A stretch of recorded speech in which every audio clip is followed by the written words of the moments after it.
नमस्कार साथियों। राजस्थान में जो विभिन्न प्रतियोगी एग्जाम हो रही है उन एग्जामों में बहुत बार ये प्रश्न जो है वो पूछे जाते हैं और इनके बारे में जो है वो डिटेल से अगर जानकारी नहीं है तो ये प्रश्न जो है वो गलत होते हैं। और पीछे की जो परीक्षाएं हुई हैं उनमें ये प्रश्न जो है वो बार बार पूछे गए हैं। तो देखिए आपके सामने चित्र दिखा करके और प्रश्न जो है 15-20 क्वेश्चन है, ये क्वेश्चन आपको करवाए जा रहे हैं ताकि ये क्वेश्चन आपको याद रहे और बार बार एग्जाम में जब आए तो आप गलती नहीं करें।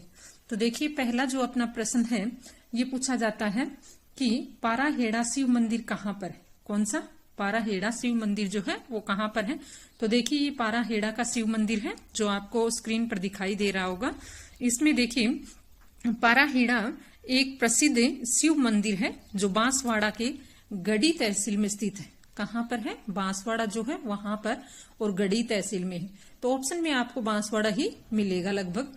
तो यहाँ पर गढ़ी तहसील में स्थित है और ये 12वीं शताब्दी का राजा मंडलिक द्वारा निर्मित किया गया था जो बांसवाड़ा से लगभग 22 किलोमीटर दूर है। तो ये प्रश्न जो है वो बार बार एग्जाम में पूछा जाता है। पाराहेड़ा शिव मंदिर, तो याद रखें ये मंदिर कहाँ पर है, ये बांसवाड़ा में स्थित है।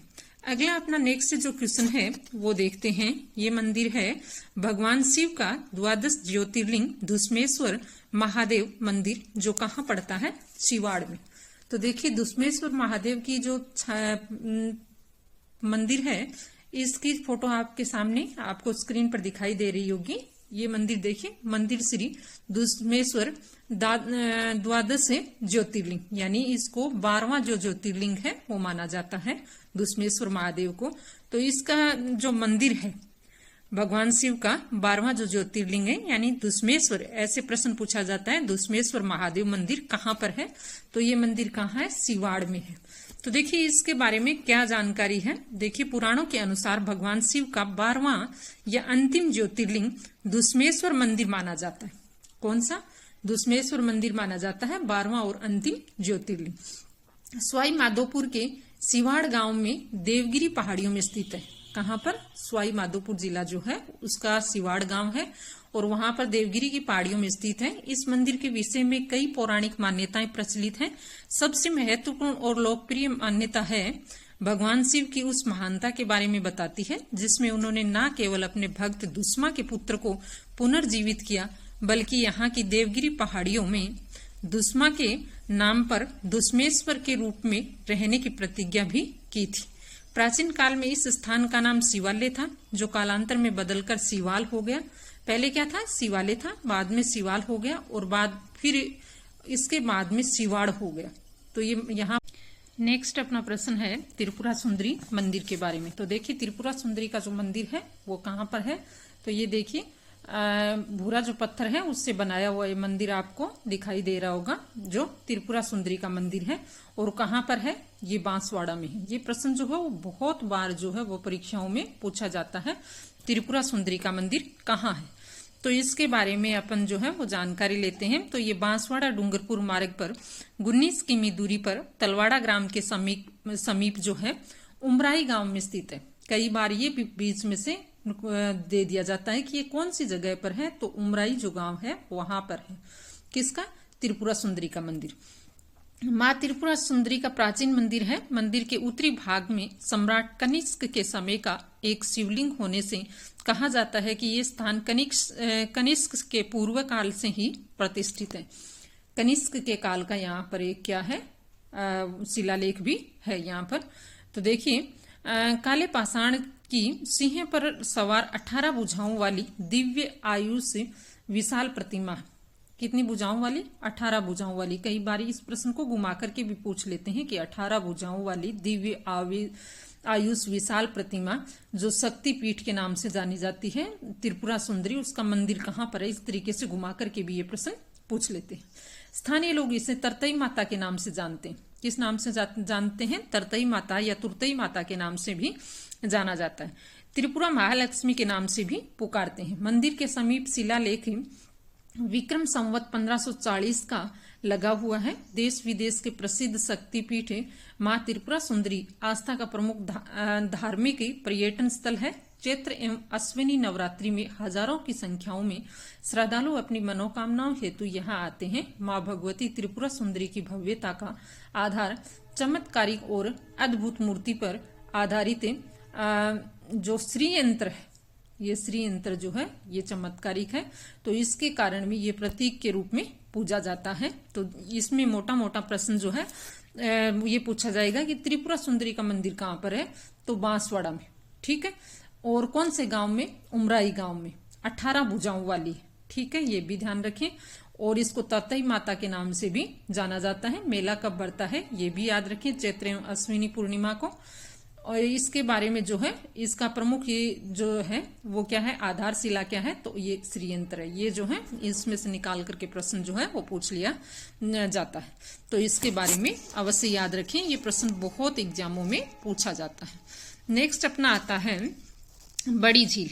इसके बारे में अभी प्रश्न जो है वो पूछा गया था। तो देखिए बड़ी झील की फोटो आपको दिखाई दे रही होगी। बड़ी झील कहाँ पर है, देखिए बड़ी झील उदयपुर में स्थित एक ताजे पानी की झील है।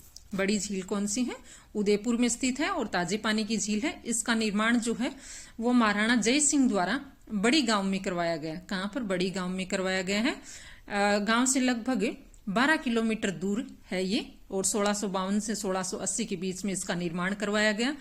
पहले इसका नाम जियान सागर था।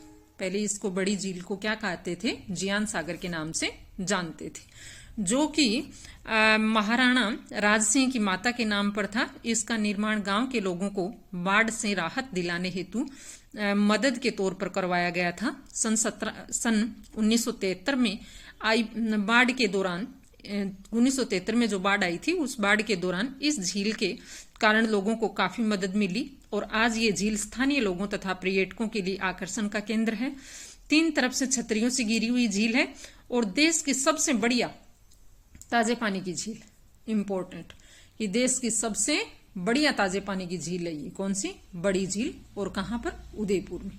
ये अपने को याद रखना।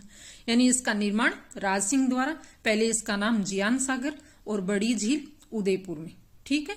और 1973 में जो बाढ़ आई थी, उस बाढ़ में इस झील की बहुत ही मददगार भूमिका रही है। ये इसके बारे में याद रख सकते हैं। नेक्स्ट अपना है नीलकंठ महादेव मंदिर। तो देखिए ये नीलकंठ महादेव का मंदिर है। नीलकंठ यानी शिव मंदिर है ये। तो देखिए प्रसिद्ध शिव मंदिर जिसे नीलकंठ महादेव मंदिर कहते हैं, कुंभलगढ़ किले के पास स्थित। कहां पर है, कुंभलगढ़ किले के पास स्थित है। ये मंदिर 1458 ईस्वी में बनाया गया था, जिसमें पाषाण से बना 6 फुट ऊंचा शिवलिंग है। कितने फुट का, 6 फुट ऊंचा।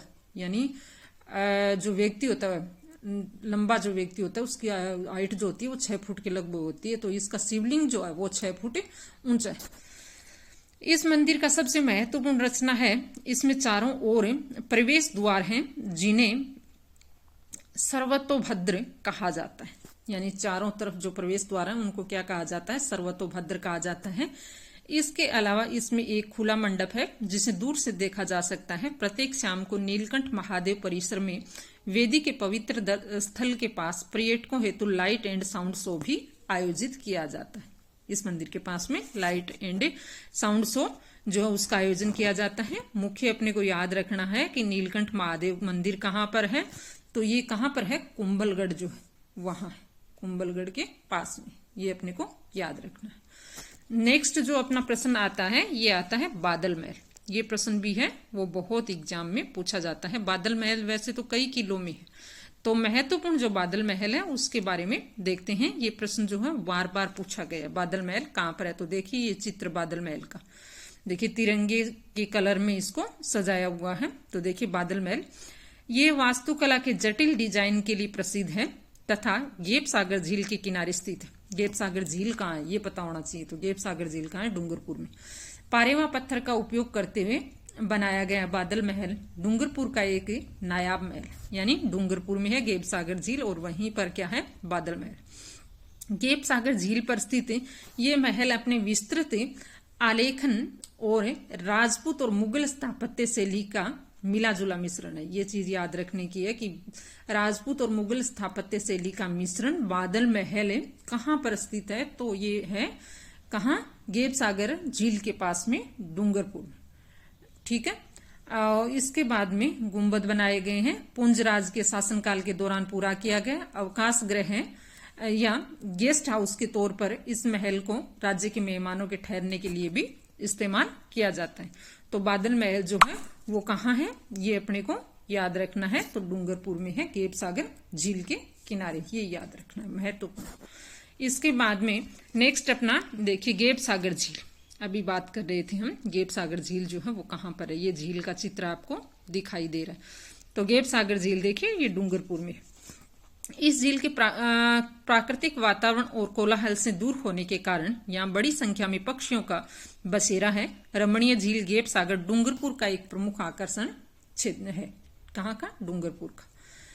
इसके तट पर श्रीनाथ जी का मंदिर, किसका मंदिर है, श्रीनाथ जी का मंदिर है। इस मंदिर परिसर में कई अति सुंदर नक्काशीदार मंदिर और एक मूल मंदिर विजय राज राजेश्वर मंदिर भी है। यहाँ पर कौन सा है, विजय राज राजेश्वर मंदिर भी है और श्रीनाथ जी का मंदिर भी है। ठीक है। यहाँ भगवान शिव का मंदिर मूर्तिकारों के कुशल शिल्प कौशल और डूंगरपुर की बेजोड़ शिल्प कला का प्रदर्शन करता है। यहाँ के रमणीय परिवेश और ठंडी बयारों के बीच झील में खिले हुए कमल के फूल और उन्मुक्त जल क्रीड़ा करते पक्षी मंत्र मुग्ध करते हैं। अपने को महत्वपूर्ण बात याद रखनी है, गेप सागर झील कहाँ है, डूंगरपुर में है। और इस झील के किनारे ये दो मंदिर बने हुए हैं। कौन कौन से, श्रीनाथ जी का मंदिर एक तो, ठीक है, और एक विजय राज राजेश्वर मंदिर। ये दो मंदिर जो हैं वो अपने को याद रखनी। ये बहुत एग्जामों में पूछा गया प्रश्न है।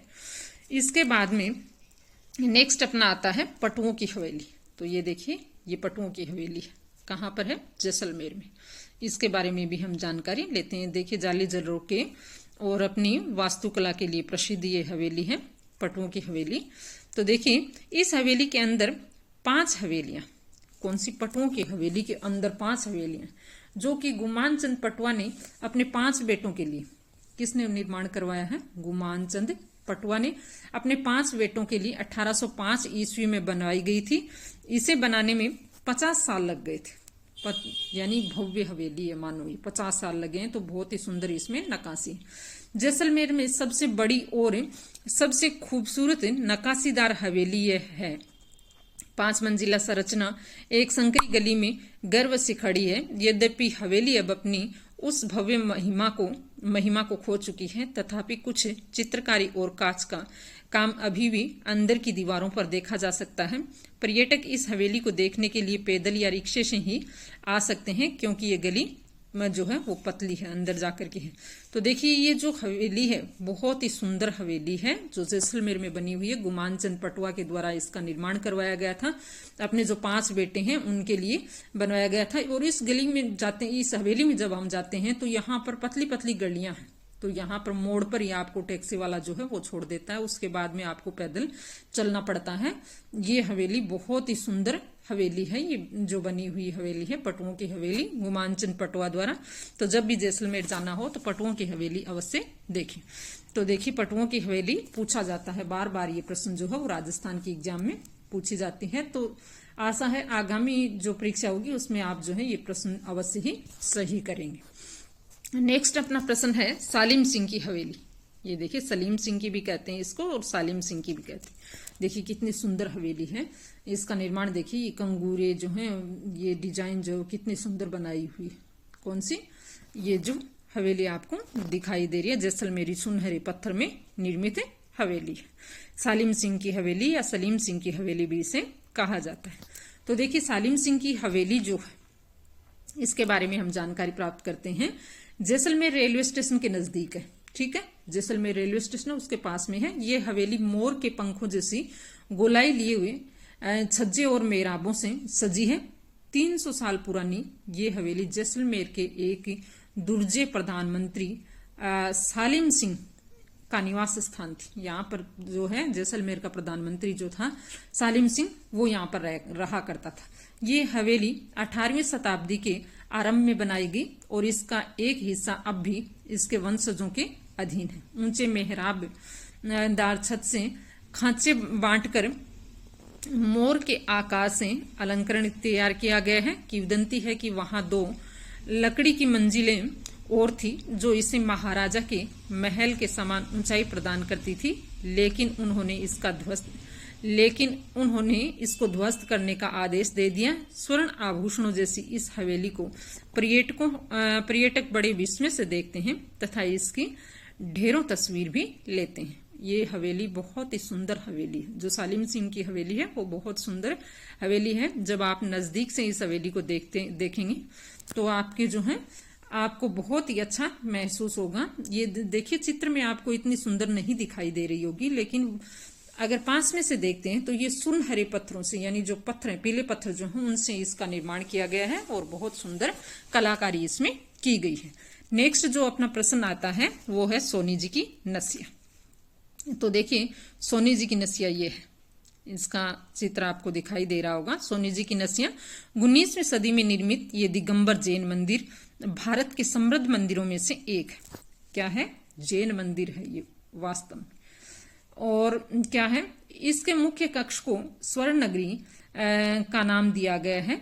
इसके प्रवेश द्वार लाल पत्थरों से तथा अंदर संगमरमर की दीवारें बनी हुई हैं, जिन पर काष्ठ आकृतियां यानी काठ की आकृतियां जो हैं शुद्ध स्वर्ण पत्थरों से जैन तीर्थंकरों की छवियां व चित्र बने हुए हैं। इसकी साज सज्जा बेहद खूबसूरत है। ये क्या है? सोनी जी की नसिया है जो कहाँ है? अजमेर में। ठीक है, सोनी जी की। ये भी प्रश्न जो है वो आप अवश्य याद रखें। तो देखिए इसी प्रकार से नेक्स्ट अपना प्रश्न आता है देव सोमनाथ। ये कहां पर है? देव सोमनाथ का ये मंदिर है। देखिए चित्र आपको दिखाई दे रहा है। ये मंदिर कहाँ है? डूंगरपुर के देवगांव में स्थित है।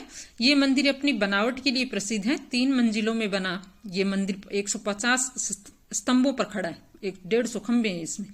देव सोमनाथ के नाम पर 12वीं सदी में बना सोम नदी के किनारे पर एक पुराना और सुंदर शिव मंदिर है। सफेद पत्थर से बने मंदिर में ऊंचे बुर्ज बनाए गए हैं। कोई भी मंदिर से आकाश को देख सकता है। यद्यपि चिनाई में प्रत्येक भाग अपने सही स्थान पर मजबूती से टिकाया गया है, फिर भी ये आभास देता है कि प्रत्येक पत्थर ढह रहा है। मंदिर में 3 निकास हैं। ऐसा प्रतीत होता है कि प्रत्येक गुंबद में एक नक्काशीदार कमल खिले हैं, जबकि सबसे बड़े गुंबद में 3 कमल खिले हैं। सावन के महीने में यहाँ बड़ी संख्या में दर्शनार्थी आते हैं। बहुत ही सुंदर मंदिर है देव सोमनाथ मंदिर। देखिए अपने को याद क्या रखना है, देव सोमनाथ का मंदिर जो है वो कहाँ पर है? तो देव सोमनाथ का जो मंदिर है वो डूंगरपुर जिला जो है उसके देवगांव में स्थित है। 150 पिलरों पर बना हुआ मंदिर है, शिव मंदिर है। ठीक है, ये चीजें अपने को याद रखनी ही रखनी है। ये प्रश्न जो है वो बार बार एग्जाम में पूछ लिए जाते हैं। इसके बाद में नेक्स्ट जो अपना प्रश्न है उस पर चलते हैं हम। नथमल की हवेली। कौन सी? नथमल की हवेली। ये नथमल की हवेली का चित्र आपको दिखाई दे रहा है। देखिए जैसलमेर में जो भी हवेली बनी हुई है वो पीले पत्थर से निर्मित है। तो नथमल की हवेली जो है दीवान मोहता नथमल जो कि जैसलमेर राज्य के प्रधानमंत्री थे। ठीक है, ये भी कौन था? प्रधानमंत्री था जैसलमेर राज्य का। और कौन? नथमल। उनके रहने के लिए यह हवेली बनाई गई थी। महाराव बेरीसाल द्वारा निर्मित, बेरीसाल द्वारा निर्मित तथा 2 भाइयों हाथी और लुलू जी की बहुत ही जबरदस्त वास्तुकार थी। ये दोनों भाई जो हैं बहुत ही अच्छे वास्तुकार थे। उन्होंने ही इस हवेली की वास्तुकला में सहयोग किया। मेन गेट पर 2 पत्थरों के हाथी देखकर लगता है कि आपके स्वागत के लिए खड़े हैं। 19वीं शताब्दी में 2 वास्तुकार भाइयों ने नथमल जी की हवेली का निर्माण किया। उन्होंने 2 तरफ से हवेली पर काम किया और इसका परिणाम समविभाजित संरचना के एक सुंदर रूप में सामने आया। मिनिएचर शैली के चित्रों और पीले बलुआ पत्थर पर नक्काशीदार हाथी सजावट के लिए प्रयोग किए गए। इस हवेली का प्रारूप तथा नक्काशी अन्य सभी हवेलियों से अलग है। तो ये तीनों की तीनों जो हवेली हैं वो कहाँ पर हैं? जैसलमेर में हैं और बहुत ही सुंदर हवेलियां हैं। तो ये हवेली भी आप याद रखें, पीले पत्थर में निर्मित हवेलियां हैं। इन हवेलियों के जो है वास्तुकार कौन है ये भी आप याद रखें। अगला है बड़ा बाग। बड़ा बाग की छतरियां, ये देखिए बड़ा बाग की छतरियां आपको दिखाई दे रही होंगी। ये एक विशाल पार्क है, ठीक है, पार्क है, तथा ये है भाटी राजाओं की स्मृति में समेटे हुए है। बड़ा बाग जैसलमेर के उत्तर में 6 किलोमीटर की दूरी पर स्थित है। बड़ा बाग की छतरियां कहाँ पर है? जैसलमेर जो है वहां, जैसलमेर ऑप्शन में आएगा। 6 किलोमीटर दूरी पर स्थित है, जिसे बर्फ बाग भी कहा जाता है। इस बगीचे में जैसलमेर राज्य के पूर्व महाराजाओं जैसे जय सिंह द्वितीय सहित राजाओं की शाही छतरियां हैं। उद्यान का स्थान ऐसी जगह है कि यहाँ से पर्यटकों को सूर्यास्त का अद्भुत दृश्य जो है वो देखने को मिलता है। जैसलमेर के महाराजा जय सिंह द्वितीय 1688 से 1743 ने एक बांध बनवाया था, जिसके कारण जैसलमेर का काफी हिस्सा हरा भरा हो गया था। उनकी मृत्यु के बाद 1743 में उनके पुत्र लूणकरण ने अपने पिता की छतरी यहाँ बनवाई थी। उसके बाद अन्य राजाओं की मृत्यु के बाद उनकी भी छतरियां यहाँ बनाई जाने लगी थी। देखिए वास्तव में क्या है, बड़ा बाग की जो छतरियां हैं वो क्या है, बड़ा बाग जो है उसकी छतरियां आपको पता है, ठीक है, कहां पर है? जैसलमेर में है। और वास्तव में क्या चीज है ये बड़ा बाग की छतरियां जो है वो एक शमशान घाट है। जो भाटी शासक है उनका शमशान घाट है। जैसलमेर के जो शासक हुए थे भाटी शासक, उनका शमशान घाट है बड़ा बाग की छतरियां।